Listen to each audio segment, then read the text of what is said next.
Hari Om. Greetings, everyone. This week, we'll resume our tour of the great South Indian sacred text, the Tirukkrual.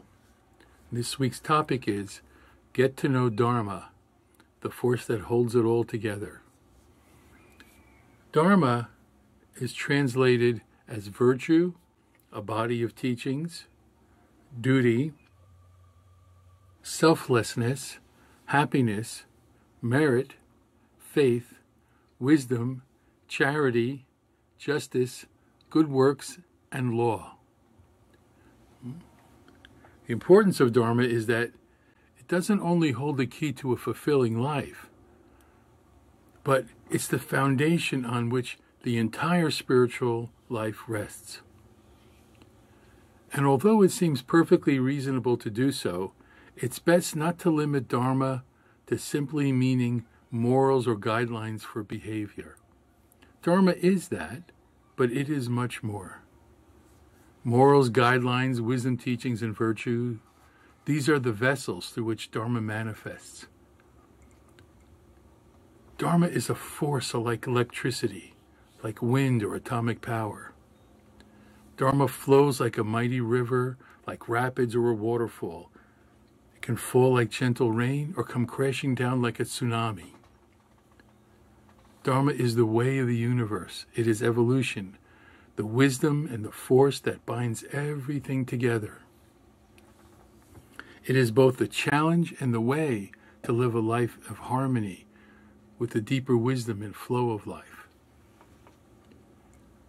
Now for us, in these days, we can certainly state that Dharma is the capacity, the power that truly selfless, dedicated people have to make deep changes in society.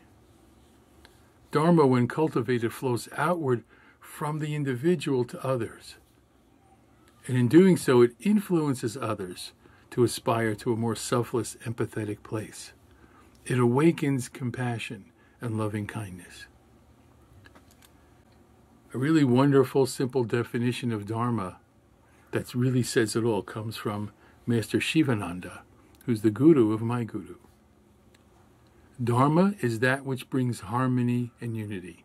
Dharma is that, meaning anything, which brings harmony and unity.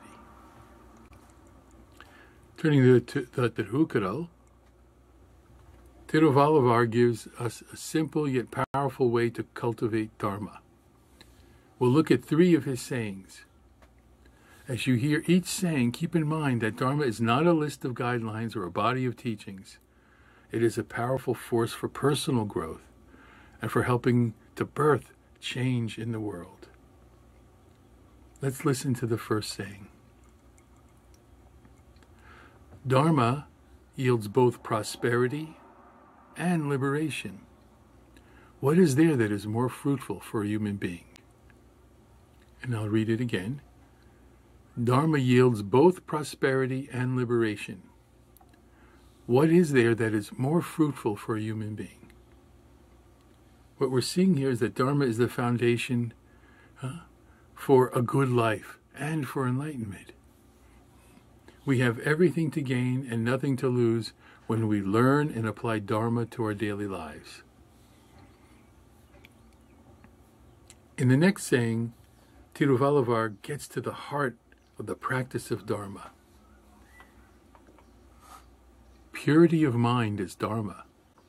All else is nothing but empty noise. And again, purity of mind is Dharma. All else is nothing but empty noise.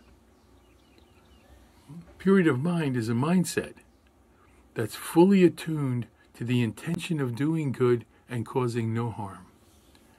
It is a mindset that seeks the welfare of all people and of all people with nature. But it is also one thing more. It is a mindset that has as its ultimate goal the eradication of self-centered motives and actions. It is a mind that is fueled by the fervor to know the nature of unconditional love. That fervor is a necessary part of our spiritual growth. And it's a fervor to experience be a vessel for unconditional love. And this purity of mind is the same teachings that we hear Jesus give on the Sermon on the Mount. Blessed are the pure in heart, for they shall see God. In his saying, we know that there's no ifs, ands, or buts. You experience purity of mind, and you do see God.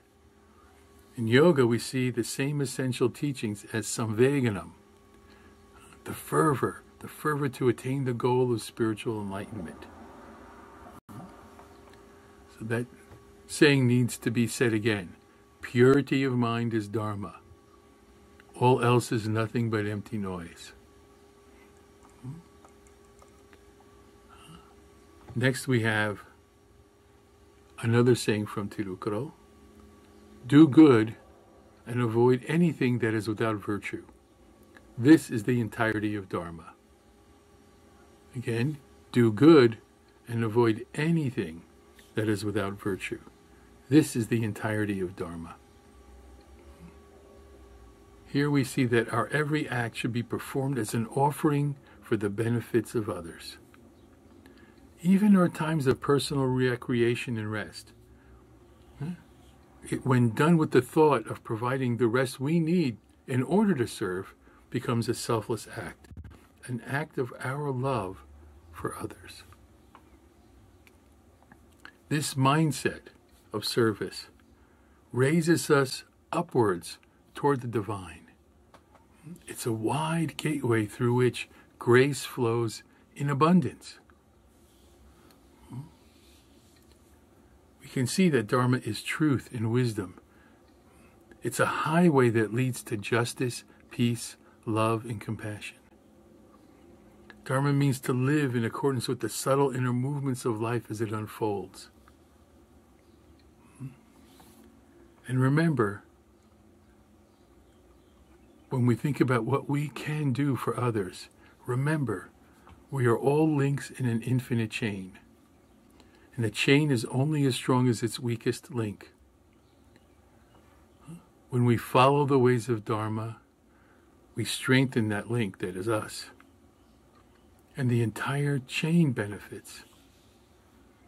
These are times of opportunity as well as unrest. The force that's known as Dharma is our best ally. I know that Dharma's ideals are lofty and not always easy to experience, but with regular practice, you will soon begin to realize the benefits. Why not start today, now, by following the simple formula daily? Do something for your own health and peace every day, and then share it with everyone.